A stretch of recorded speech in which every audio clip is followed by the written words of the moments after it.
Gather around. It's time for the show to begin. Ladies and gentlemen, this is...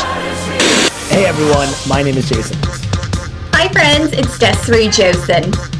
All right, there were so many matches this year that were just too much. So this won't be a shocker because we've had a handful of really awesome matches that we just can't stop talking about. How many times have these guys fought? Like it's been quite a bit. I've been saying this all year. They're just so great to watch. We saw the heel turn coming, and then when it happened, nice and bloody, both dramatic and beautiful. You are now entering the ring with Chutes and Ladders podcast. Here are your hosts, Desiree and Jason. Chutes and Ladders, Night of Champions recap. What's going on, everyone? My name is Jason. Hi friends, it's Desiree Josen. All right, today we're diving into all the action, drama, and surprises of Night of Champions.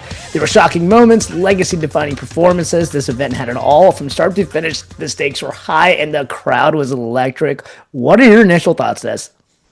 I tell you, those international crowds really make the PLE. They make the event. It's just so much fun to watch. They're so loud. And this one felt like a mini Mania, did it not? Yeah. I'm on board with what you're saying because the crowd was loving it from start to finish. I loved it. Mm-hmm. All right. So let's kick things off with the opener, which in my opinion was the match of the night. Cody versus Randy. Daz, you're the biggest Randy Orton fan I know, so I gotta hear it. What are your thoughts and what was your grade? This is not how I planned my weekend to be. I knew it was going to be the opening match just because, and of course the crowds love both Cody and Randy, and I love how they sing to their intro, and I know they love it too. But I wasn't expecting Cody to be the more aggressive one. That caught me off guard just because of Randy being so forward, saying, I need to get number 15. I'm going to do what I need to do to get that. And the fact that, he did his suplex and hurt his back, which I hope was really a work because we do know he's got spinal issues. So he worked that the entire time, and Cody did definitely take advantage of it. And I really wanted to see Randy do his punt. And of course he hesitated and then tried to get the chair and then the turnbuckle. And I'm like, no, this is not going to work out how I thought. And I like Cody, but I'm like, you know what? I was dead set on Randy winning. I want him to be King of the Ring. I want him to be in SummerSlam and get number 15 or at least go towards it. You know what? I'm just thinking once I see that punt, that's when he's going to turn heel. That's when I'm going to get the Randy that I want. So, it was a good match. It just took me by surprise because I thought Randy would be a little bit more aggressive. And whatever. It's fine. It's fine. We're all fine. I'll give it like a B plus. Okay, gotcha. I'm gonna give this match an A. It was a slow burn. It was psychologically heavy with callbacks to the legacy history, which I loved. Mm-hmm. Or teased that heel turn, kind of like what we were talking about, but Rhodes outsmarted him with the crossroads, sending him into the exposed turnbuckle. I'm gonna give this an A minus. I really did think that this was a match of the night. Yeah. I know. All right, now on to Rhea versus Raquel. What did you think of this one, Des? I really like this one. Anything with Rhea is great, but I thought Raquel was really great too, just because of their size. They have a history together. They're actually really great friends in real life, 10 plus years. So I love seeing that chemistry because that they were really enjoying it. But I love that Raquel took the lead in the beginning and then Rhea really turned it up by beating her with the belt. It wasn't a surprise to see Roxanne come in and try to screw things up, but, put her in the trash can where she belongs. And what I loved was some really cool spots just to show how strong Rhea is, even though Raquel was the bigger girl. She's over 6 feet tall. She did the razor's edge, and the fact that she did the riptide on top of a table balancing on the top rope, insane. So, and for this to be Rhea's first street fight, that was pretty cool to see that. So, you know what? I'm giving it an A. I thought it was great. 100%. It gets an A for me as well. This is the match that surprised me of the entire card. This was a brutal brawl, and it was very physical. I loved it. A's all around. Yeah. All right, up next, Sammy versus Karrion. The crowd erupted for Sammy, just like we thought. What did you think of the reaction? What was your grade for the match? Sammy is always going to be getting the biggest pop in Saudi Arabia. They love him. And so that wasn't a surprise, but I really love that they are pushing Karrion now. I know that's what we've been wanting for a couple of months, and, you know, he's finally on a big main event. I enjoyed it. It wasn't a spectacular match, but I did love that Karrion was still picking at Sammy, saying, you know, tell the truth, you know, don't call me a liar kind of thing. And, but of course we knew Sammy was going to win, but that leads me to think that this feud isn't over just because it was such a buildup that you kind of feel like Karrion should have won and that would have ended the feud. So I don't think it's over. So I'm going to give it like a B. Yeah, I'm going to go ahead and give it a B as well. I just thought that, you know, Sammy kind of getting the win at the end with the surprise hell of a kick was kind of a smart way to say, hey, this feud isn't over, but he's going to get round one. I think round two will obviously go to Karrion, and I'm kind of with you. Yeah, we talked about this before. We were hoping that Karrion would get a push, and hope now that he's in a relevant storyline, hopefully that will be the case. Yeah. All right, now on to Solo versus Fatu. This one was pretty chaotic. Had some surprise entrants that shook things up. Des, what do you think of the surprises, and how would you grade the match? I liked it. I don't like the ending just because I really wanted Jacob to retain. So that really threw me off just because I like him as champion and I thought they would give him a bigger run. Nonetheless, this is just going to elevate him a little bit more to a higher title. But it's great too to see Solo really shine too, because I thought he did great. He's becoming his own and not in the shadow of the original bloodline and his brother. So I think that's great for him. We got to see the return of, who was it, Tongaloa? Mm-hmm. And what was so funny was hearing commentary get tripped up on the new debut's name, where they didn't even say it. They're like, it's Tongaloa, Tamatonga. And they're like, it's his brother. That was hilarious to me. And so he's 7 feet tall, and that's Tonga's brother. He's huge. And, you know, for him to be, you know, some Samoan that's already strong with that height, that's insane. So, you know, obviously it's the formation of the new bloodline with Solo being the head. It was great. I thought it was fun, a good twist. I'm curious to see how this works with Solo being, you know, of course, the heel and a leader of the new bloodline. But I'm curious to see what happens to Jacob now. But yeah, pretty decent. I'll give it like a B. Yeah, I'm going to give this a B, and I had very two distinct points after watching this match. Mm-hmm. First point is this family is basically the NWO in its own right. They're just bringing in everybody. Anyone that's related to that family, rightfully so. For generations, this family has such an impact on wrestling. I think it's awesome that they're all kind of coming together. I mean, we're talking about generations upon generations. There's so many of them, and I think it's awesome. And I don't see this stopping. If there's, like, we know that The Rock's daughter eventually is going to get called up, but like they can basically just start their own faction, split into two, which is like what I think is going to happen. Yeah. And it's basically like the NWO. Like, that's honestly what I was thinking about, was like, whoa, like they have no shortage of members of this family. I remember saying, how many are there? Yeah, like, and it's a lot.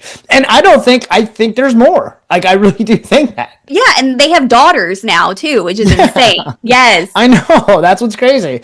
But they're unbelievably talented. They were meant for wrestling. I'm all for it.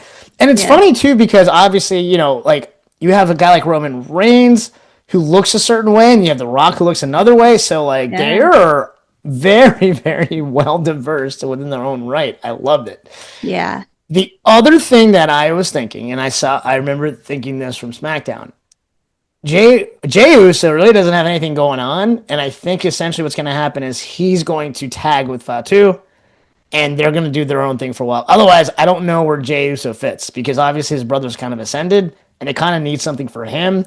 And I'm actually, what you just said, I think this could potentially elevate Fatu, and I think that's what's going to happen. He has to, I mean, he can only hold the strap for so long. I think he's going to basically venture out a little bit, so. I have another thought too, and I thought about this towards the end when I was really upset that Jacob lost, but then I was like, okay, this is only gonna, like we said, it's gonna push him more and give Solo that time to shine. I was thinking maybe this was creative, or Triple H, their peace offering to Rikishi, because he got so mad about Jey Uso losing the title that they're like, we've got to make amends with this family. Let's at least give the little brother Solo a title now. Yeah. I don't know. It's possible. Look, if you had to lose a title, why not lose it to your cousin? Right. Right. Keep it in the family. Yeah, so. Really. Okay. All right. Now let's talk Queen of the Ring. Jade Cargill takes the crown. What a huge moment. Des, what'd you think of her performance, this win for her career? What was your grade? I love Jade. And I love that she is playing into the Storm character. She is my 90s Storm girl. So that was great. We all knew that she was going to win. And this is only going to prepare for the feud with Naomi. So this exactly is what we needed. And this was great for Jade, just because this is this is her big win as a singles competitor. So that's huge. So, I mean, Asuka was great, but the match was so-so. To me, I thought it was okay. It was really quick to me, and I felt like it didn't flow as well. So it could have been the size difference. It could have been just because they're two different kind of athletes. So that could have been it. But it was okay. But what I see for this happening, two things. It's either she and Tiffany go at it for SummerSlam, and then Naomi comes in and cashes in on Jade just to make her mad, or the other way around. So either way, it's going to happen. So, but overall for this match, I'm going to give it like a C+, just because I felt like it was kind of sloppy and yeah. Yeah, I'm actually with you. I'm going to give it a C. So obviously, I think there was something wrong with Jade Cargill's knee. Yeah. Something was off. The chemistry was off. But, I mean, look, the results set up in her getting the win, potential SummerSlam match. I'm actually going to go the other way around. I think Naomi will cash in. I wouldn't be surprised if Naomi cashes in on the next Raw or SmackDown. And that's the feud's already been set up. I think, like, we kind of telegraphed this during our preview. And this just makes too much sense for me. Or Saturday main event. I think Naomi will cash in then. Or Evolution. That's true. It could happen. Who knows? All right. And finally, the main event. Cena versus Punk for the world title. Two icons, one ring, a lot of history. Des, did this live up to the hype for you? You know what? For me not to be the biggest fans of Punk and Cena, I actually liked this match. It gave me mini Mania vibes. Just because of the build up to it. Can we talk about the promos for both of them? And, the pipe bomb by Cena, and then here comes Punk doing his rap, and I thought that was so much fun. And, it's little winks like that are just them showing respect to each other and their history of each other. But the actual match, it was good. It was a lot of cat and mouse. It was kind of slow just because they are older, so I will give them some grace on that. But I think they actually wrestled well together. It was one of Cena's better matches of the year, I'll tell you that. But the surprises were good. We had a feeling that Seth was going to come out, and it worked. I liked it, and Seth and Punk are always going to be at each other's throats. So I'm like, this is a never-ending feud. It's fun. With Braun and Bronson, whatever. Those two are just going to do whatever. But it was fun to see Penta. I don't know. I thought it was good. And I liked how towards the end, Punk and Cena were kind of taking up for each other to get the other ones out of the way. And the hug, which we all know what they're doing. They're actually saying really nice things to each other, I'm sure. And then you see his face drop. And then, of course, he wins. But you know what I liked is he didn't use a belt. He didn't low blow. So you know what? It was decent. I liked it. It was good storytelling. And the fact that the ref Charles got pummeled. I just love that shot. I couldn't help. But you know what? I liked it. I thought it was really entertaining. And of course, we knew Cena was going to retain. So, you know, I did a lot of rambling, but I liked it. I'm going to give it like an A-. I enjoyed it. For sure. I'll give it a B+. I liked it. Look, the chaos at the end was cool. I honestly thought it would have been cool storyline-wise if Seth Rollins would have made this a triple threat match, pinned Punk, and that would have been his way of screwing Punk over, winning the title, and taking it away from John Cena without him actually getting pinned. This would have been allowed John Cena to basically get the title again somehow, and he could have added another title reign to his career. I thought they kind of had a missed opportunity. I thought that would have been way better storytelling. Yeah. But overall, I like the match. So I'll go ahead and I'll give it a B. I think a B is okay. You know, a lot of people didn't like it. I read online and they were saying, it's not what I expected. I was like, you know what? From what we've been getting from Cena for the past 6 months, I think it was pretty good. It was fun. I liked it. All right. Fair enough. All right. So what's your overall grade in our final thoughts? You know, we had an emotional roller coaster because we didn't even think this PLE was going to happen. So I'm happy it did and it worked out. And the matches were pretty decent and I enjoyed it. I'm going to give it like a B. Yeah, I'll give it a B. And before I go to my final thoughts, do you have any additional final thoughts? No. What are yours? I have very two distinct final thoughts. First off, and we kind of already knew this was to set up SummerSlam. Like, this event was basically a prequel to SummerSlam in every shape, in every sense of the word. Mm-hmm. They specifically who they had winning King and Queen of the Ring. I think even switching titles to Solo, so Fatu can kind of do his own thing. That's one. So all of that culminates into just basically a prequel, which is fine. Mm-hmm. Second thing, and this was very, very, very just, okay, this is what's going to happen. Cody Rhodes is a new John Cena. It was very clear to me yesterday. And I say, which is kind of ironic because they're going to fight each other at SummerSlam. I expect Cody to win, and they're basically saying, hey, old John Cena, we're going to transfer this to new John Cena. I know, and that was my reaction yesterday, was like my face dropped. Like, I really didn't expect it, and then I just shrugged, and I was like, it's because it's Cody.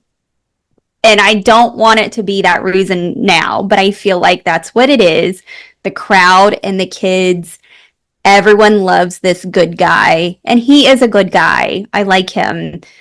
He's not my champion. We already know. But that's okay. You know, we have a ticking time bomb that is a Viper that is itching.